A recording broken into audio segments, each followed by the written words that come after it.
Bitcoin and really the entire cryptocurrency industry is facing a major news event this week with the US infrastructure bill set to be voted on this Thursday. I'll break down in this video what that means. I also have some funny news stories to share for you about the hypocrisy of the system, silly economists, and much, much more. Also, we're taking a look at the technicals, seeing what Bitcoin is up to today.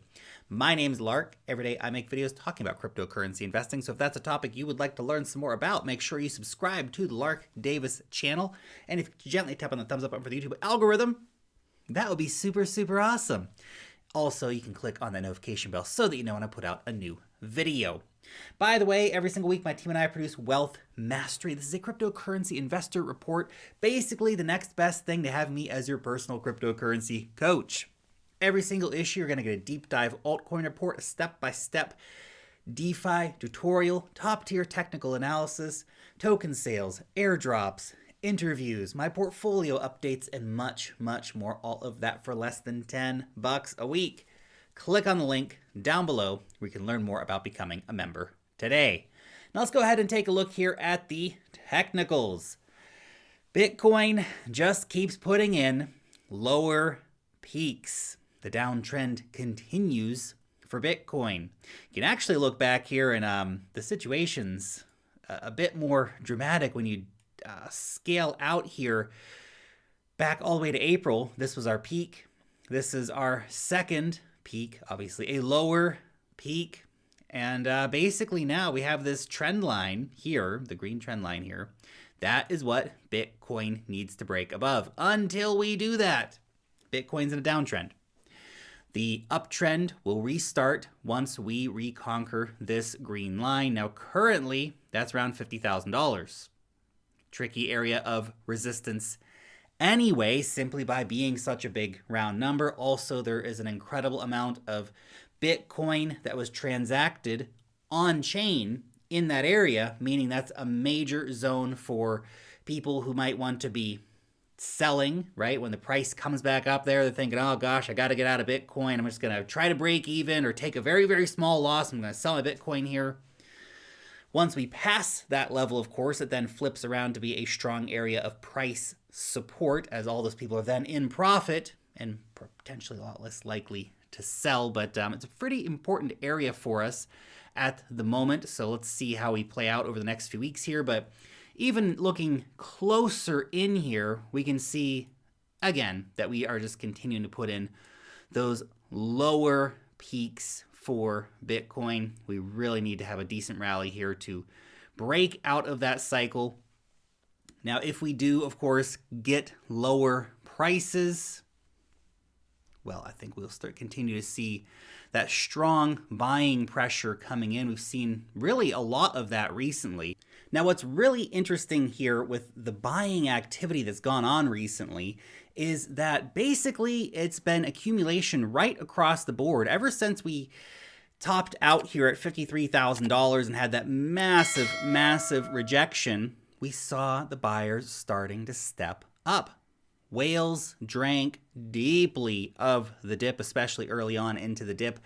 The accounts with 10,000 or more Bitcoin, you can see here, dark blue, that's heavy accumulation right there. But it was accumulation at this point right now across the board, basically. So we can see all the accounts here in light blue, darker blue for those with less than one Bitcoin. Now, what's really encouraging as well is that strong retail accumulation in here. In order to have a good bull run, you really need to have retail involved in a very serious way. And that's smaller account holders. Mega whales, they can really move the markets, but in order to define a trend, you need to have the retail buyers on board. We can see those with less than 10 Bitcoin and those with less than 1 Bitcoin definitely stepping up the buying ever since that dip situation started to transpire, particularly those with less than 1 Bitcoin. They have been stacking sats, adding to their long-term stacks, trying to get up to their golden ticket of having 1 Bitcoin. That is a fine goal for any cryptocurrency investor, if you ask me. Now, I have also been buying Bitcoin during this dip.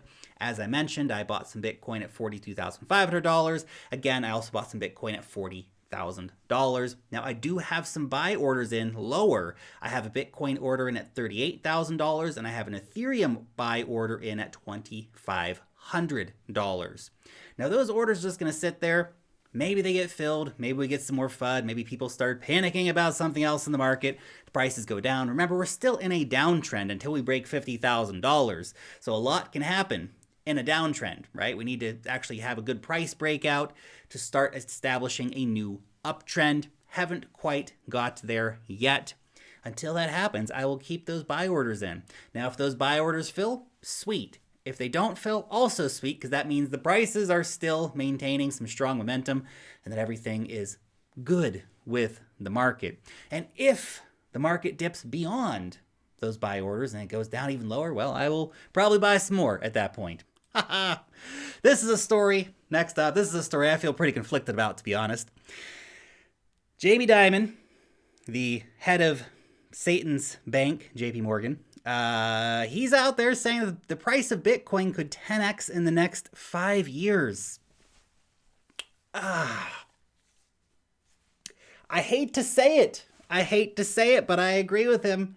He agree with me. He's come to my position. That's what I'm going to say. He's come to my position. I've been saying that the price of Bitcoin can get up to the market cap of gold for years.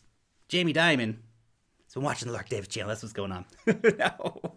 But it's pretty interesting, though, to see these giant banking players, these super big institutional players out there flipping their opinions left, right, and center on crypto. I mean, JP Morgan, Jamie Dimon in particular, the biggest Bitcoin hater you can imagine. He was just famous for 2016, 2017, 2018 for just bashing on Bitcoin. Bitcoin's trash. I'll fire any of my traders that are trading Bitcoin.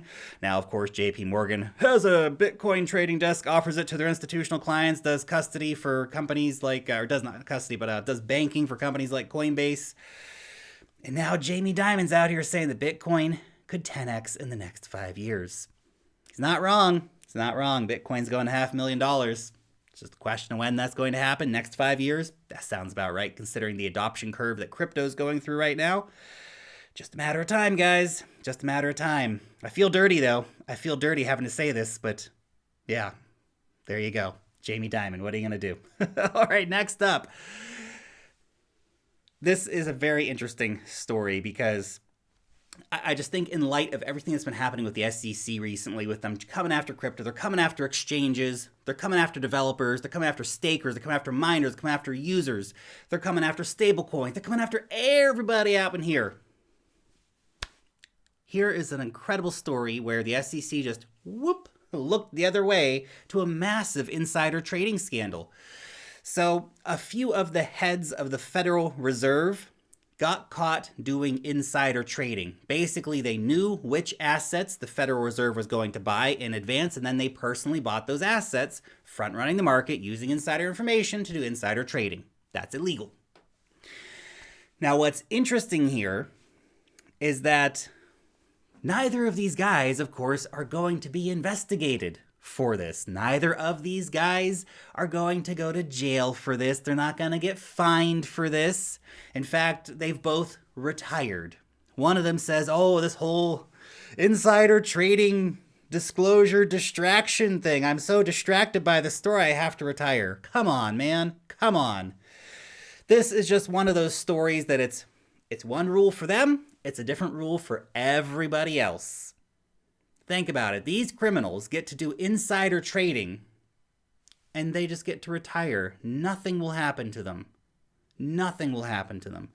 But if you were to forget about $50 of a Bitcoin trade, the IRS is going to come crush you. If you're a developer deploying software, the SEC is coming after you. They're trying to crush regular users. Meanwhile, if you're in the club, you can do whatever you want. George Carlin said it very, very well. It's a big club, and you ain't in it. It's so true. These guys who are part of the elite, Federal Reserve chiefs, bankers, politicians, I mean, come on. The insider trading in the U.S. Congress is insane. Those guys are the best traders in the history of the universe because they all get insider information, and they trade on it, and it's disgusting. But all that stuff's legal. In this case, well, the Fed chiefs, what they did was illegal, and nothing will happen to them. Nothing will happen to them. It reminds me of this story that I covered back in, must have been 2019. Basically, the IRS came out and said that they're not going after big fish. Big financial criminals, they just don't go after them, basically. They go after little fish. They go after regular people. Because regular people, when they get a letter from the IRS saying, hey, you're under investigation, they tend to panic. They don't have a lawyer. They just say, oh my gosh, yes, IRS, I'll pay whatever I need to pay. Whereas if you go after the big fish, they got lawyers, they got time, they got money, they got resources to fight the IRS. And the IRS doesn't have the resources to fight with these people. But they can intimidate little people. It's a rotten system. The system's rotten, man. What is this? What is this? This is ridiculous. This is ridiculous. It's scandalous and it's obscene. And that's the way the system works. Final story of the day. Speaking of the scandalous and the obscene and the ridiculous, the infrastructure bill is about to go through this week, or at least the Speaker of the House, she's come out and said that, yes, they are confident that it's going to pass this week. There's going to be a vote on it this Thursday. Now, back when it was going through the Senate, this infrastructure bill got a lot of attention in the crypto space because it's a bad bill that has bad legislation for the cryptocurrency industry in it. It basically is going to redefine the definition of a broker to mean that anybody who stakes or mines or issues software, so any developers looking to develop cryptocurrency technology, because it's financial technology, will need to go and get a broker license, which is completely unworkable for all of those groups. A regular user can't get a broker license. A node operator or a miner or a software developer, it's just ridiculous. They're trying to apply laws from the 1930s on to crypto today. It's ridiculous. It's bad legislation. They fought it in the Senate. There were some very vocal senators who were out in front fighting this legislation, proposing their own legislation that would have fixed the bad wording of this language. It was shot down. There were no amendments added, and they rammed it through the Senate.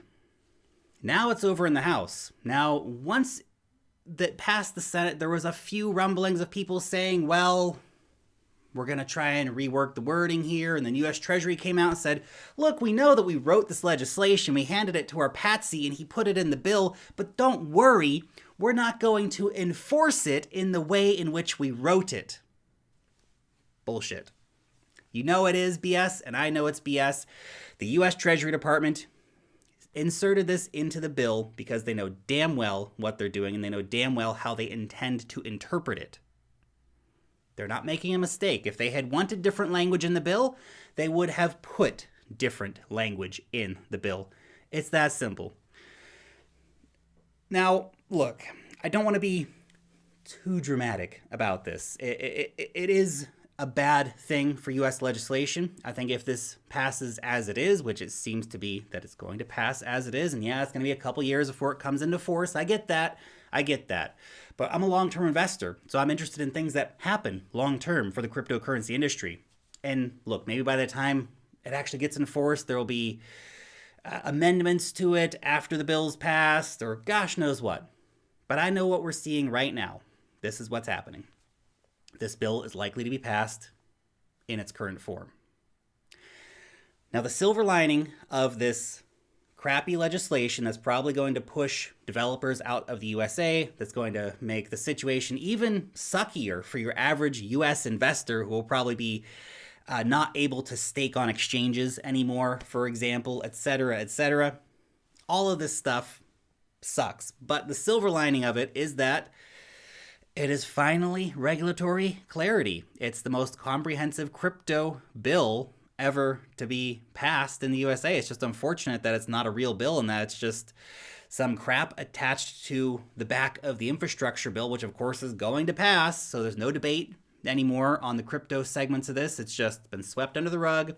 All the industry leaders who were championing this cause a few weeks ago, everybody's stopped talking about it. It's not important anymore. This is just what's happening now. Yes, we will get regulatory clarity. Yes, Wall Street will like that. Yes, some of the institutional players will like that. but it's not good for the average user, which doesn't make me very happy. Oh well, looks like the US is deciding that they don't want to be the leaders of the global cryptocurrency movement and that they'd like to miss out on the next internet-like opportunity. Politicians, man, what are you gonna do? Anyway, your question for today. Do you think that there's going to be some last-minute saving movement here to get this bill amended? Or is it basically just going to go through as is? And if it does go through as is it even going to matter? Is it going to end up having any kind of negative effects on the cryptocurrency industry, or is it going to be a big fat nothing burger? Let me know your opinion down below in the comment section. Thanks so much for watching today's video, and peace out till next time.